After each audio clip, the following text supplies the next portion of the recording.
Alicia Quiñones está con nosotros. Ella es editora, ella es periodista, Gabriela. Buenos días, bienvenida. Buenos días. Alicia, ¿cómo estás?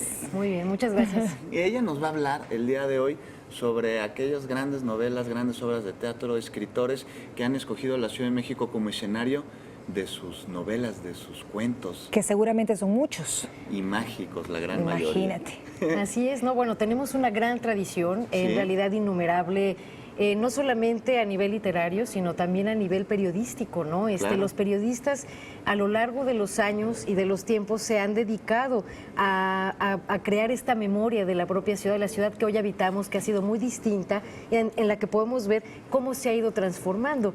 Recuerdo particularmente un texto muy interesante que está compilado por Héctor de Mauleón, un periodista y escritor mexicano, en un libro sobre los cronistas del siglo XIX.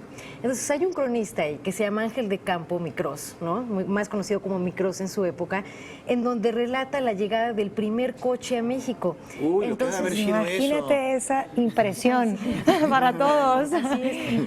Fue de toda esta generación de escritores y periodistas también, decimonónicos, finiseculares, bueno, ya casi para el siglo XX. Y entonces imagínate cómo se va narrando en el texto la entrada del primer coche a la Ciudad de México, su paso, cómo da la vuelta por lo que en ese momento era el Zócalo capitalino, que es muy distinto a lo que conocemos ahora, había flores, parques, árboles, demás. Entonces imagínate cómo reaccionaba la gente. ¿Qué ¿no? hacían? ¿Corrían alrededor de él? ¿Se asustaban? Se asustaban un poco, según Ángel de Campo, y también les impresionaba el sonido del motor. Entonces era, imagínate lo que ahora es para nosotros tan tedioso, tan común, ¿no? Así es. Fue una revelación y una noticia. Fue una maravilla en aquel momento, imagínate ese impacto. ¿En qué texto podemos encontrar esto? Digamos que dado a nuestra tecnología el día de hoy podemos encontrarlo en internet, en Ángel de Campo, Crónicas de Ángel de Campo Micros, pero también está compilado en un libro cuyo título exacto ahorita no me acuerdo, pero son Los cronistas del siglo XIX, ¿Sí? que se publicó en la editorial Cali Arena hace aproximadamente como unos 4 o 5 años, y es un trabajo de investigación de Héctor de Mauleón. Muy bien. Entonces, pues bueno, toda esa tradición, imagínense, ¿no? Claro. Alicia, te pregunto, la Ciudad de México definitivamente ha cambiado con el paso del tiempo, pero ¿por qué los escritores siguen tomando tan en cuenta este espacio tan lleno de cultura, multicultural? ¿Qué lo hace tan especial y por qué nunca va a pasar, digamos, desapercibida la Ciudad de México? Bueno, hay quien dice que la Ciudad de México es una ciudad de papel, ¿no? Entonces, bajo esta idea y esta metáfora, podemos pensar que todos los escritores en todo el mundo, no solamente en la Ciudad de México, sino que uno de los grandes actos de la creación para un escritor, pues es el caminar.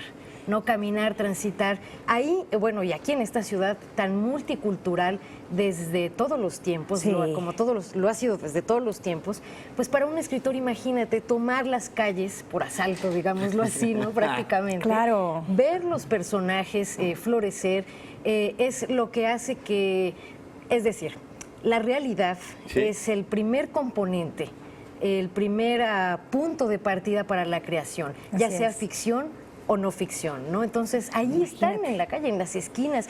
Y además hay algo bien interesante en nuestra ciudad, si me permiten decirlo rápidamente. Claro.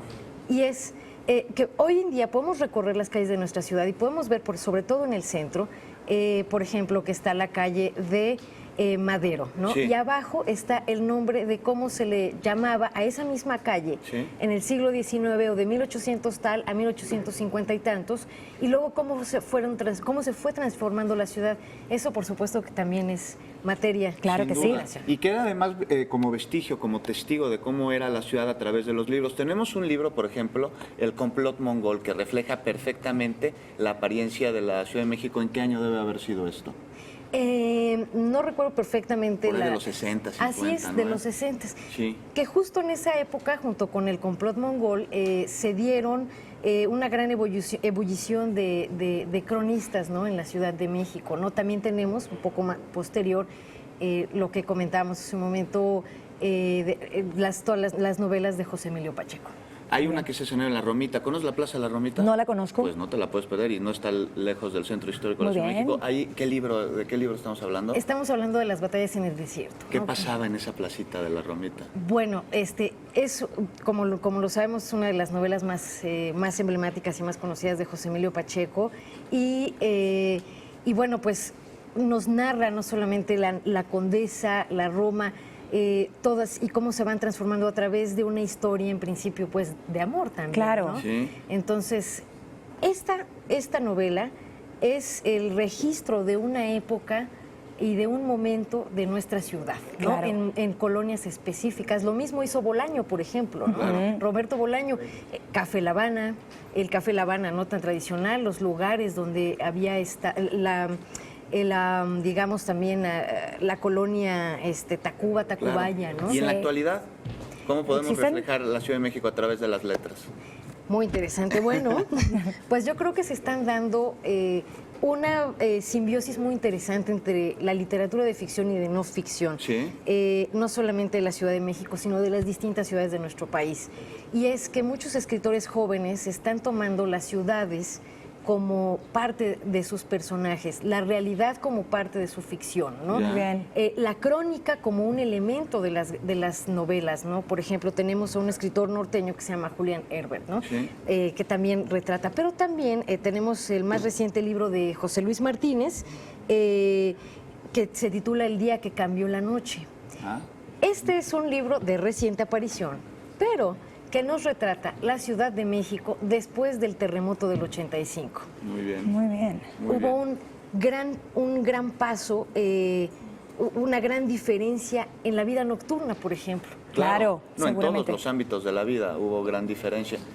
Oye, y la Ciudad de México además es escenario de grandes ferias, ¿no? Así es. Sí. Y también, ¿qué podemos entonces encontrar ahora en estas ferias que actualmente se están viendo?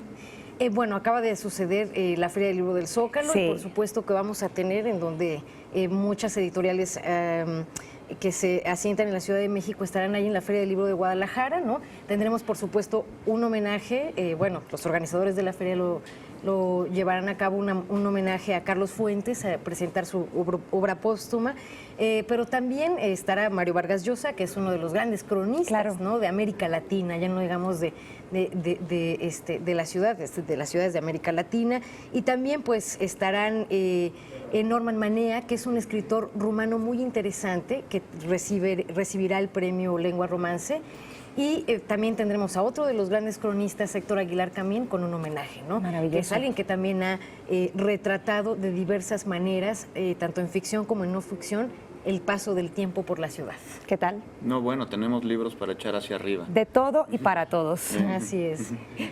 Bueno, pues muchas gracias. Muchísimas gracias, Alicia, por presentarnos esta propuesta, por llevarnos también al pasado para hablarnos un poco de aquella Ciudad de México que se conocía antes y por presentarnos también propuestas que retoman a la Ciudad de México como es actualmente. Así es un reflejo, un fiel reflejo de lo que sucede, no solo en lo tangible y en lo visible, sino también en lo imaginario. Así es. Sí. Muchísimas gracias. Muchas gracias.